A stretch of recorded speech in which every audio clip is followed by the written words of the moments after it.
Nah, murka Allah bukan hanya ditimpakan kepada para penyembah berhala, tetapi juga ditimpakan kepada segala sesuatu yang bertentangan kepada kehendak ilahinya.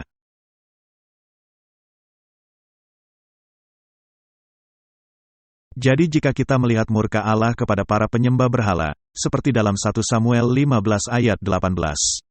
Tuhan telah menyuruh engkau pergi, dengan pesan, pergilah, tumpaslah orang-orang berdosa itu. Yakni orang Amalek, berperanglah melawan mereka sampai engkau membinasakan mereka. Ini sebuah contoh, adanya perintah langsung dari Allah, yang ditafsirkan Dawkins sebagai pembunuhan massal, benar. Ketika Allah berfirman, pergi dan musnahkan orang-orang berdosa, orang-orang Amalek. Nah, di situ dikatakan orang-orang Amalek, sebagai orang-orang berdosa. Dan dosa adalah pelanggaran hukum, menurut Yohanes. Jadi, mereka adalah para pelanggar hukum Allah secara maksimal.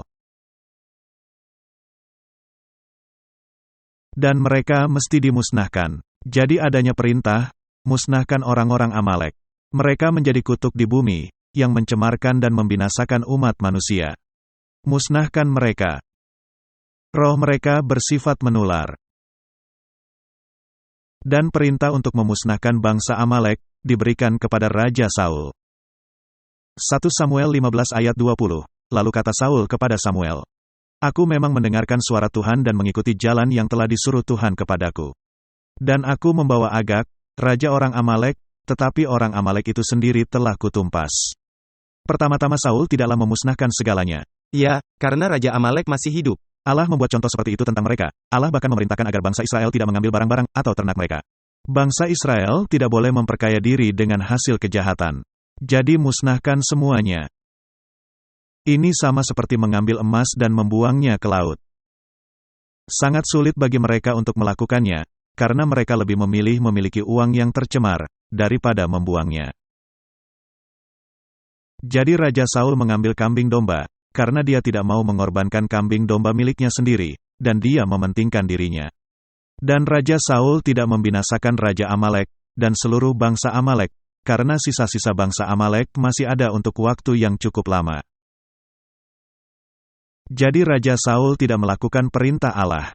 Dia seharusnya memusnahkan bangsa Amalek keseluruhan, tetapi tidak dilakukannya. Sekarang mari kita melihat kematian Raja Saul. 2 Samuel 1 ayat 12. Raja Saul dan anaknya terbunuh. Dan mereka meratap, menangis dan berpuasa sampai matahari terbenam, karena Saul, karena Yonatan, anaknya, karena umat Tuhan. Dan karena kaum Israel, sebab mereka telah gugur oleh pedang. Jadi, pada akhirnya Raja Saul ditaklukkan oleh musuhnya, dan dalam kasus ini, orang-orang Filistin yang mereka perangi. Dan kemudian kita baca dalam 2 Samuel 1 ayat 13. Kemudian bertanyalah Daud kepada orang muda yang membawa kabar itu kepadanya, asalmu dari mana? Jawabnya, aku ini anak perantau, orang Amalek. Nah, Raja Saul telah terluka parah, tetapi belum mati. Dia sangat terluka, dan tahu dia pasti akan mati. Maka dia menjatuhkan dirinya ke atas pedangnya, tetapi tidak juga mati. Jadi Raja Saul memanggil orang, yang adalah orang ini. Dan orang ini adalah anak laki-laki orang asing, orang Amalek. Dan dia yang membunuh Raja Saul, dengan memancung kepalanya. Kemudian berkatalah Daud kepadanya, bagaimana, tidakkah engkau segan mengangkat tanganmu memusnahkan orang yang diurapi Tuhan? Lalu Daud memanggil salah seorang dari anak buahnya dan berkata, kemari, paranglah dia, orang itu memarangnya, sehingga mati. Jadi dia membinasakan orang Amalek itu. Dia membinasakan orang Amalek itu. Jadi apa pesan moral kisah ini, Martin? Pesan moralnya, jika Anda tidak membinasakan orang Amalek, dia akan datang dan membunuh Anda. Dia akan memancung kepala Anda. Nah, Alkitab mendefinisikan orang-orang Amalek sebagai orang-orang berdosa. Pelanggaran hukum. Jadi, mari kita mengecilkan dosa.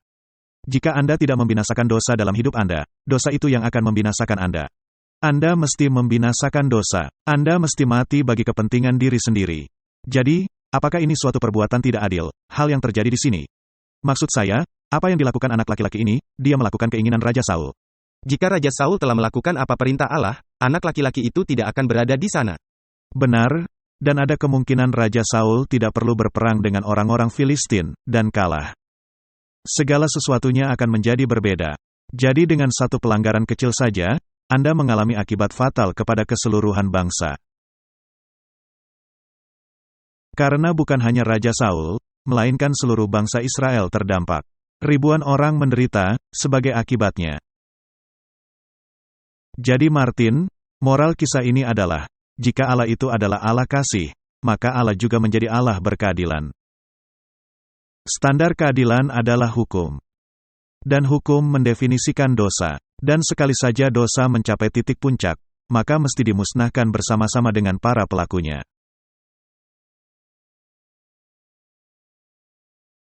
Jadi, apakah ini tidak adil atau adil? Ini adalah sangat adil. Baiklah, mari kita membandingkan. Seorang pembunuh massal berkeliaran. Dia memegang senapan serbu, dan membunuhi orang di kiri, kanan dan di tengah, secara membabi buta. Apakah adil bagi polisi untuk membunuhnya? Ya. Apakah ini yang Allah lakukan? Ya. Inilah yang Allah lakukan. Tapi dia menimpakannya kepada keseluruhan bangsa, dan yang akan membinasakan keseluruhan umat manusia, jika dibiarkan hidup lebih lama.